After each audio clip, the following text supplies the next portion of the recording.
Assalamualaikum warahmatullahi wabarakatuh. Di sini kami akan menjelaskan salah satu pasal yang ada di kitab Fathul Qorib tentang hewan yang halal dan haram.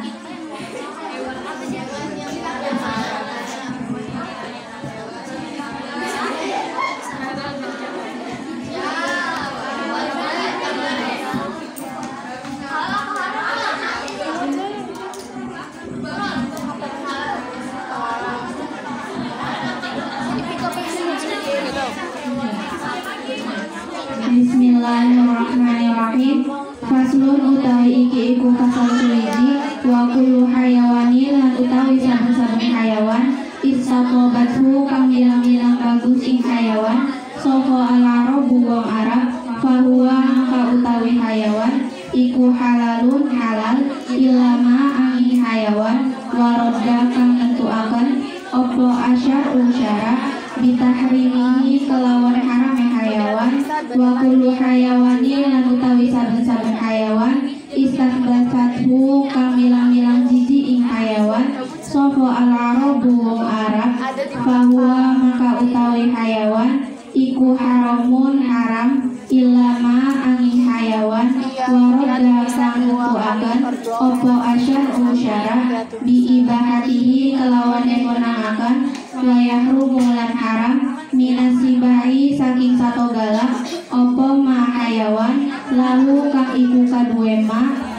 nabun kang duweni siung kawiyun kang kuat ya budihi kang nyuruhi opo ma wayahrumu lan haram minakuyuri saking pira-pira manuk opo ma hayawan lalu kang iku kaduwe ma mihlabun kang duweni cengkrang kawiyun kang kuat ya ajrohu kang nikina bi kelawan ikhlas wa yahilu lan halal lil mutori kaduwe wong kang darurat fil mahmasoti ing dalem luwe ayakulu yen tamangan sapa wong minal maitati saking batang al-muharramati kang diharamaken apa ma hayawan yasudu kang nyambung bihi kelawan hayawan rungkohu ing nyawane walana lan iku kaduwe kita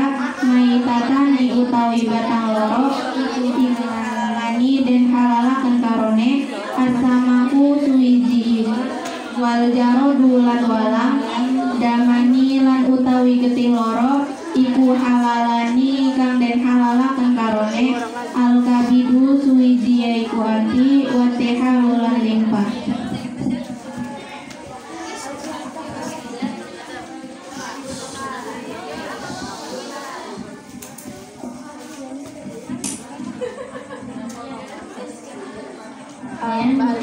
Sebagai moderator Alfian itu nanti di sini maju. akan membawakan tentang makanan halal dan haram. Akan menjelaskan makanan haram dan halal.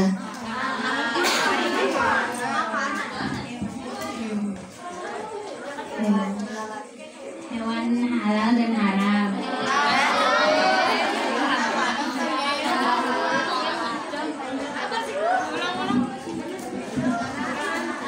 Saya akan sedikit bertanya-tanya kepada pemateri kita, yaitu Nur Aziza. Enggak, 2 orang lagi. Nur Aziza, apa aja sih kriteria hewan yang halal dan haram? Nah, setiap binatang yang dianggap enak oleh orang Arab yang kaya memiliki keluasan dalam harta, tabiat yang selamat, dan biasa mengkonsumsi makanan yang enak, kecuali binatang yang telah diharamkan oleh syariat. Maka untuk binatang ini tidak dikembalikan pada penilaian mereka. Setiap binatang yang dianggap menjijikan oleh orang Arab maka hukumnya haram, kecuali binatang yang telah dihalalkan oleh syariat maka hukumnya tidak haram. Hukum haramnya binatang yang memiliki taring, maksudnya gigi yang kuat yang digunakan untuk menggigit hewan yang lain, yaitu seperti harimau dan macan tutul.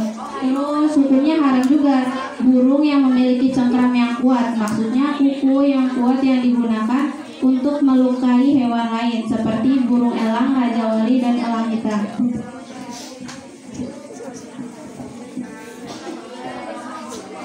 Terus ada 2 bangkai juga yang halal dimakan. Yang pertama itu ikan, yang kedua belalang. Terus ada 2 darah juga yang halal untuk dimakan, hati dan limpa. Kiai Musonif pernah menjelaskan binatang terbagi menjadi 3. Salah satunya adalah yang pertama, binatang yang tidak halal dimakan sehingga disembelih ataupun berupa bangkai hukumnya tetap sama, yaitu haram. Terus yang kedua adalah binatang yang bisa dimakan namun tidak bisa halal dimakan kecuali telah disembelih secara syar'i. Yang ketiga adalah binatang yang bangkainya halal untuk dimakan seperti ikan dan belalang. Nah, dalam kitab Fathul Qorib kan ada kata-kata mutor atau orang khawatir terjadi sesuatu yang berbahaya. Nah, jadi hukumnya memakan makanan yang haram dalam keadaan terpaksa itu apa? Nah, kalau bagi orang yang mutor atau orang yang khawatir terjadi sesuatu yang berbahaya, jika tidak makan atau saat tersedak, khawatir mati, sakit yang mengkhawatirkan, terus bertambah sakit atau tertinggal rombongan, dan ia tidak menemukan makanan yang halal, maka ia bisa makan. Maka baginya halal untuk memakan bangkai dengan ukuran yang cukup untuk menyelamatkan nyawanya. Nah, dalam Al-Quran surah Al-Baqarah ayat 173 yang berbunyi, A'udzubillahi minasyaitonirrajim. Bismillahirrahmanirrahim. Innama harrama 'alaikumul maitata wad-dama wa lahmal khinziri wa ma uhilla bihi li ghairillah. Faman yadhkurra ghayra balighin wa la 'adin fala ithma 'alaihi. Innallaha ghafurur rahim. Sadaqallahul azim. Yang artinya, sesungguhnya dia mengharamkan bagimu bangkai, darah, dan daging babi dan daging hewan yang disembelih dengan menyebut nama selain Allah. Tetapi barang siapa yang terpaksa memakannya, maka bukan karena menginginkannya dan bukan pula melampaui batas, maka tidak ada dosa baginya. Sungguh Allah Maha Pengampun, Maha Penyayang. Apakah makanan yang berbahan nabati itu diharamkan? Makanan dari bahan nabati atau yang berasal dari bahan tumbuh-tumbuhan ada yang halal dan ada yang haram. Perlu diingat lagi nih bahwa asal semua makanan itu halal sampai ada dalil Al-Quran atau hadis yang mengubahnya. Jadi makanan dari jenis nabati ini jika makanan dari jenis nabati itu membahayakan, maka hukumnya haram. Membahayakannya yang gimana ya? Membahayakannya itu bagi akidah, bagi akhlak, bagi kesehatan tubuh dan jiwa. Misalnya kecubung, jika dimakan bisa melupakan seseorang dari akidahnya karena memabukkan. Jelas makanan tersebut haram hukumnya. Oh iya, emangnya makanan yang halal itu selalu menyehatkan ya? Ya, gak selalu sih. Ada juga makanan yang halal tapi kurang baik bagi kesehatan. Misalnya makanan yang tidak bergizi, makanan yang mengandung zat pewarna, bahan pengawet, dan bahan kimia lain yang berpengaruh bagi kesehatan meskipun untuk jangka waktu yang panjang. Tapi ada nggak sih pahala buat orang yang menghindari makanan haram? Pasti ada dong. Menghindari makanan haram itu berarti mematuhi perintah Allah dan menjauhi larangannya. Nah, ini salah satu wujud ketakwaan seseorang. Siapa yang menjalankan perintah Allah Subhanahu wa Ta'ala tentunya akan mendapatkan pahala darinya. Maka kita harus cermat dalam memilih makanan atau minuman. Apa sih akibat dari mengonsumsi makanan atau minuman yang haram? Memakan makanan yang haram akan mengakibatkan pelakunya dicampakkan ke dalam neraka yang penuh kehinaan dan penyiksaan. Rasulullah Shallallahu Alaihi Wasallam bersabda, tidaklah tumbuh daging dari makanan haram kecuali neraka lebih utama baginya. Hadis riwayat At-Tirmidzi.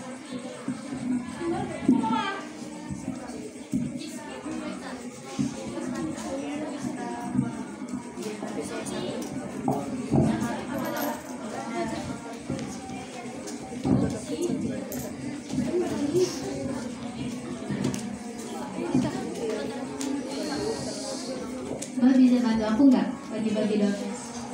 Boleh. Ada yang mau door prize-nya nggak?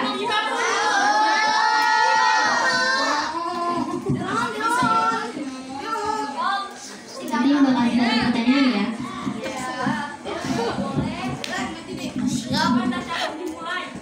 Sebelum door prize kita jargon dulu. Sorry. Yang rame ya.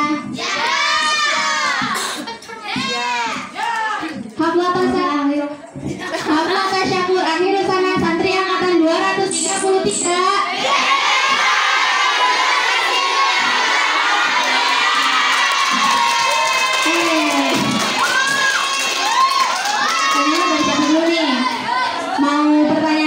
Mau pertanyaannya dulu atau orangnya yang maju dulu?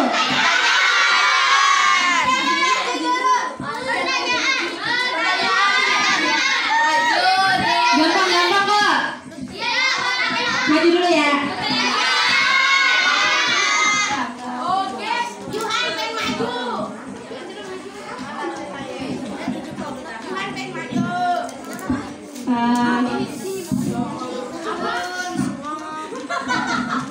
Tadi tanya lagi-lagian. Sabar ya, tunggu aja.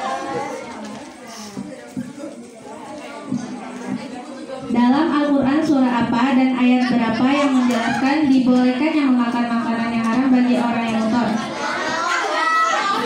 Tadi dulu, jangan ngangkat dulu tangannya.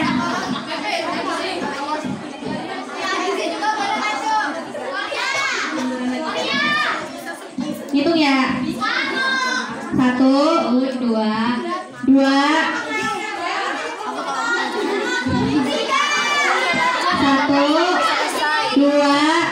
3.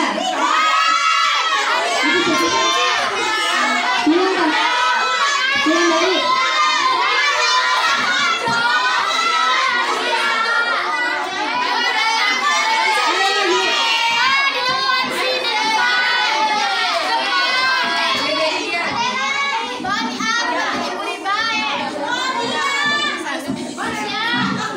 Ulang. 1,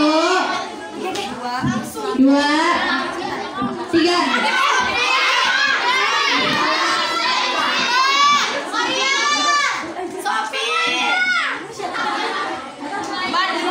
Ya, Pak.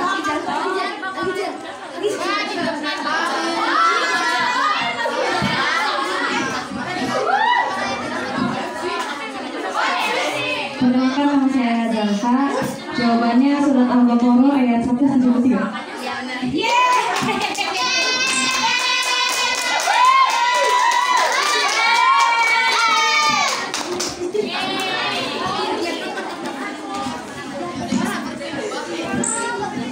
Pertanyaan yang kedua.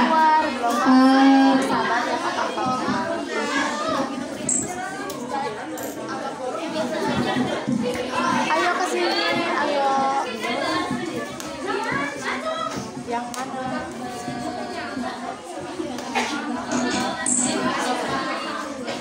Yai Musonif menjelaskan binatang terbagi menjadi berapa? Yai Musonif menjelaskan binatang terbagi menjadi berapa? Belum.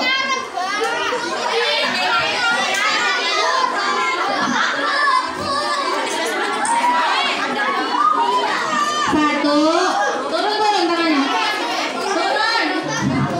1, 2, 3.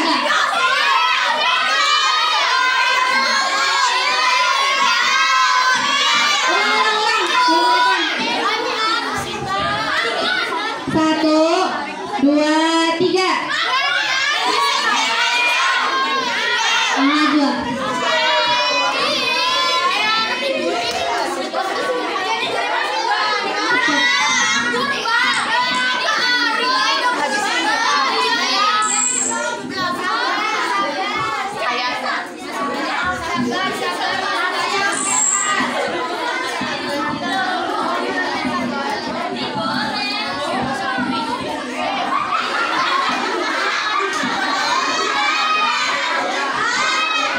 Assalamualaikum warahmatullahi wabarakatuh. Jawabannya adalah yang pertama ada 3. Yang tidak halal tiada perbedaan. Yang kedua, hewan yang halal dimakan tapi prosesnya disembelih secara syarak. Yang ketiga, hewan yang halal dimakan walau padanya bangkai, laut dan belalang.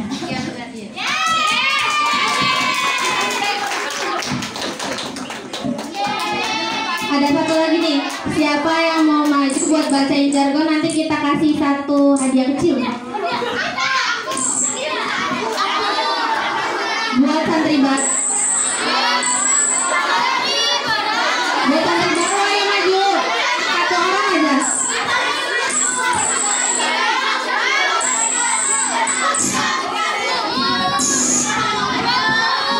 Santri baru, santri baru.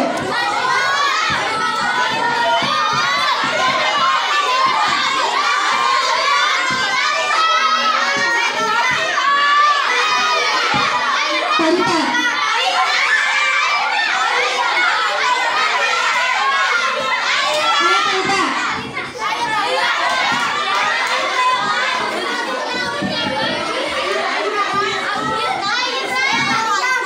Nisa, Nisa. Ayo maju dong.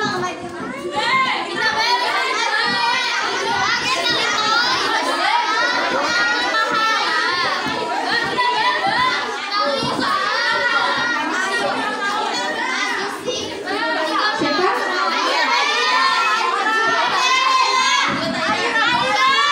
Aira.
Mungkin hanya itu yang dapat kami sampaikan. Kurang dan kurangnya